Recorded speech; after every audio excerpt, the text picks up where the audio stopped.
السلام عليكم. وصفة اليوم بما إنه قرب العيد قررت أسوي لكم العشار العدني بطريقته الأصلية. لاحظوا كيف بتكون النتيجة ممتازة، ذايب ولذيذ جدا جدا جدا بطريقة أهل عدن الطريقة الأصلية. خلونا نشوف الطريقة والمقادير مع بعض. في البداية تجيبي ليمون، مش أي ليمون، لازم الليمون يكون حجمه كبير وقرشته خفيفة وبنفس الوقت مليان موية، يعني مش ليمون ناشف أو يابس. بقطعه والقطعة تكون بهذا الشكل، بشيل الراس بهذا الشكل بالسكينة وبعدين أقطعه بشكل زائد بحيث إن احنا ما نوصلش للنهاية، تكون ما زالت الليمونة محتفظة بشكلها ولكن مقطوعة بشكل زائد بهذا الشكل. وهذه واحدة ثانية، لاحظوا معايا ما نوصلش للنهاية. أتمنى تحطوا لايك وإعجاب للفيديو علشان ينتشر الفيديو بشكل أكبر وهذا يفيد القناة. بعدين نجهز معنا هنا ملعقتين كبار ملح وملعقة من الكركم، أخلطهم مع بعض وبحشي فيهم الليمون. وكل ما كانت كمية الملح كبيرة كل ما سرعت من نضوج الليمون.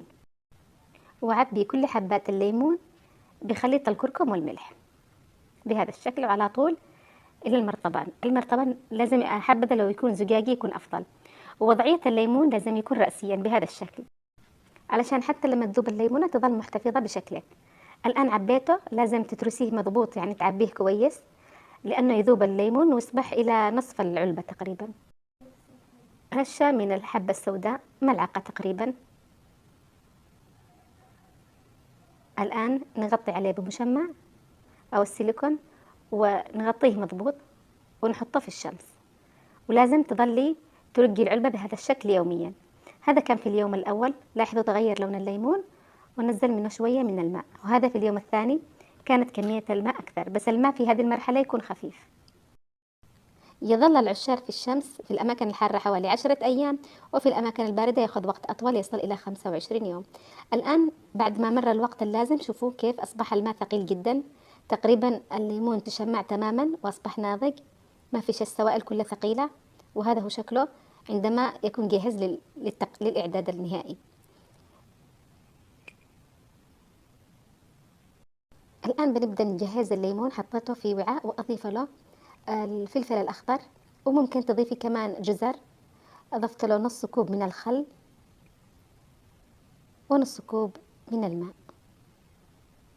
أحركهم مضبوط وأحطه حوالي ساعتين حتى يتشرب الخليط اللي هو خليط الخل طبعا. والآن بجهز خليط البسباس العدني. بحتاج بسباس عدني كلنا نعرفه من هذا الناشف، وأفكفكه، أقسمه أولا صغار وبعدين أخرج منه البذور بهذا الشكل.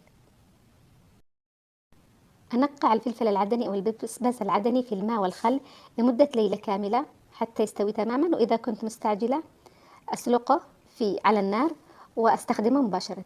أنا هنا سلقته علشان التصوير طبعا، سلقته وأصبح جاهز. الآن بحطه في الخلاط بعد ما سلقت البسباس وأصبح رطب جدا، أسويه في الخلاط. وإذا تحبي العشار يكون سبايسي أو ملهب سوي له فلفل أحمر حار وفصوص من الثوم، ملعقة من الكمون الحب، وملعقة من الكبزر الحب أو المطحونة. بضيف له من ماء سلق البسباس.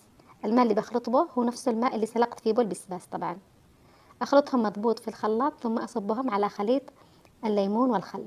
أحركهم وضبط الملح. ما تنسيش تضبط الملح لأنه بهذه المرحلة يكون ناقص شوية الملح. اخلطيهم حتى يتداخل البسباس الأحمر داخل الليمون ويصبح جاهز. وخلاص هذه الطريقة الأصلية لصناعة العشار. جبت لكم هي من جارتي العدنية وصفة، لا تسألوش بعد هذه الوصفة أحد على صناعة العشار، لأن هذه الطريقة الأصلية بالأمانة والذمة. لاحظوا كيف مهروس وناضج تماما وذايب، لذيذ جدا جدا، والله ما أقدر أوصف لكم جمال الطعم. بعد ذلك تحفظيه ممكن خارج الثلاجة أو داخل الثلاجة، بس أهم شيء تعملوا في أوعية زجاجية تحفظيه في الثلاجة إذا المناطق الباردة عادي. ويقدم مع الكبسات ومع الزربيان. وأتمنى تكون وصفة اليوم نالت رضاكم واستحسانكم، وإن شاء الله نلتقي في فيديوهات قادمة.